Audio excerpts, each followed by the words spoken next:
दुनिया के सबसे रहस्यमयी और ताकतवर खुफिया ऑपरेशनों में से एक ऐसा ऑपरेशन जो कि खून खराबे और गोलियों पर आधारित नहीं था, बल्कि तकनीक के सबसे घातक हथियार के सहारे अंजाम दिया गया। यह कहानी है स्टक्सनेट वायरस की, एक ऐसा साइबर ऑपरेशन जिसने इजराइल की खुफिया एजेंसी मोसाद को एक नई ऊंचाइयों पर पहुंचा दिया और पूरी दुनिया के देशों के लिए साइबर खतरे का अलार्म बजा गया। नमस्कार, फैक्ट्स डायनेमिक चैनल के इस एपिसोड में आपका स्वागत है। अभी तक आपने इस चैनल को सब्सक्राइब नहीं किया तो प्लीज कर लें ताकि नेक्स्ट वीडियो की नोटिफिकेशन आपको मिलती रहे। वीडियो पर वापस आते हैं। इस कहानी की शुरुआत होती है साल 2000 के दशक की शुरुआत में। मिडिल ईस्ट में राजनीतिक तनाव अपने चरम पर था। ईरान अपने परमाणु कार्यक्रम को लेकर आगे बढ़ रहा था। इस बात को लेकर इजराइल काफी चिंतित था। अगर ईरान परमाणु बम बनाने में कामयाब हो जाता है तो पूरे मिडिल ईस्ट की सुरक्षा खतरे में आ जाती।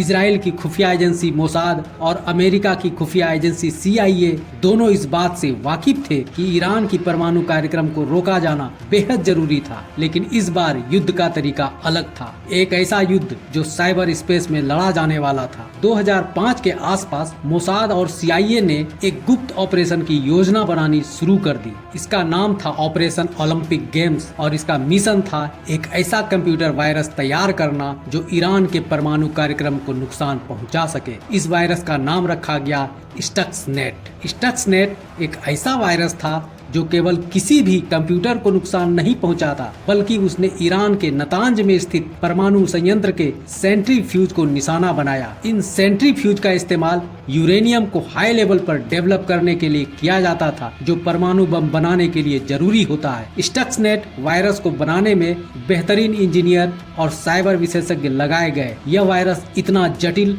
और उन्नत था कि वह खुद को पहचान से बाहर रख सकता था। इसका मतलब यह था कि वायरस ईरान की मशीनों में चुपचाप घुसकर बिना पकड़ में आए उनका नियंत्रण ले सकता था। इसे इस तरह से डिजाइन किया गया था कि यह केवल उसी तरह के सेंट्रीफ्यूज को निशाना बनाता जो नतांज के परमाणु संयंत्र में मौजूद था। वायरस की टेस्टिंग अमेरिका और इजराइल के कुछ खास लैब में की गई थी। इस दौरान यह सुनिश्चित किया गया कि स्टक्सनेट पूरी तरह से ईरान के सिस्टम में घुस सके और अपने मिशन को अंजाम दे सके। 2010 के शुरुआती महीनों में स्टक्सनेट को ईरान के नेटवर्क में पहुंचाया गया। इसे एक USB ड्राइव के जरिए नतांज संयंत्र के कंप्यूटर सिस्टम में पहुंचाया गया। क्योंकि यह सिस्टम इंटरनेट से कनेक्टेड नहीं था, एक बार सिस्टम में घुसते ही स्टक्सनेट ने चुपचाप अपना काम करना शुरू कर दिया। यह वायरस सेंट्रीफ्यूज की गति को कभी बढ़ा देता तो कभी धीमा कर देता, जिसके चलते यूरेनियम गैस की जगह ठोस में बदल जाता और वे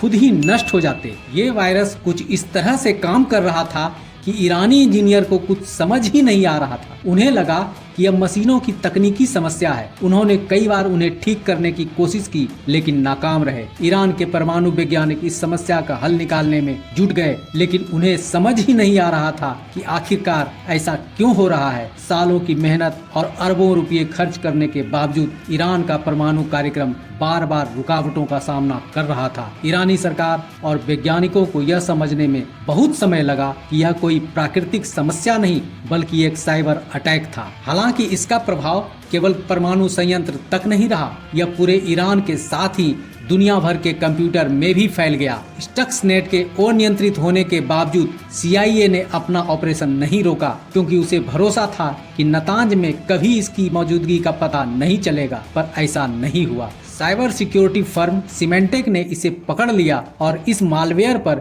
एक विस्तृत रिपोर्ट भी जारी की। ईरान को इसका पता चलते ही उसने अपने परमाणु कार्यक्रम को सुरक्षित करने के लिए उपाय करने शुरू कर दिए। दरअसल ईरान ने अपने नतांज परमाणु संयंत्र में 7000 सेंट्रीफ्यूज स्थापित किए थे, जिसमें केवल 1000 को ही स्टक्सनेट नुकसान पहुंचा पाया था। जब यह हमला उजागर हुआ तो दुनिया को एक नई चुनौती का एहसास हुआ। अब किसी भी देश का इंफ्रास्ट्रक्चर, चाहे वह पावर प्लांट हो, पानी की आपूर्ति हो या रक्षा प्रणाली, साइबर हमले से खतरे में था। दुनिया के कई देशों ने साइबर सुरक्षा को मजबूत करने के लिए साइबर डिफेंस फोर्सेज का गठन किया। ईरान के परमाणु कार्यक्रम पर हमला एक चेतावनी है कि अब युद्ध केवल हथियारों और मिसाइलों से नहीं बल्कि साइबर स्पेस में भी लड़ा जा सकता है। CIA और मोसाद का यह ऑपरेशन आज भी कई लोगों के लिए रहस्यमयी और अनसुलझा है, लेकिन एक बात तो साफ है, यह साइबर स्पेस में लड़ी गई पहली ऐसी लड़ाई थी जिसने पूरी दुनिया की सोच को बदल दिया। क्या आने वाले समय में हम और भी ऐसे साइबर युद्ध देखेंगे?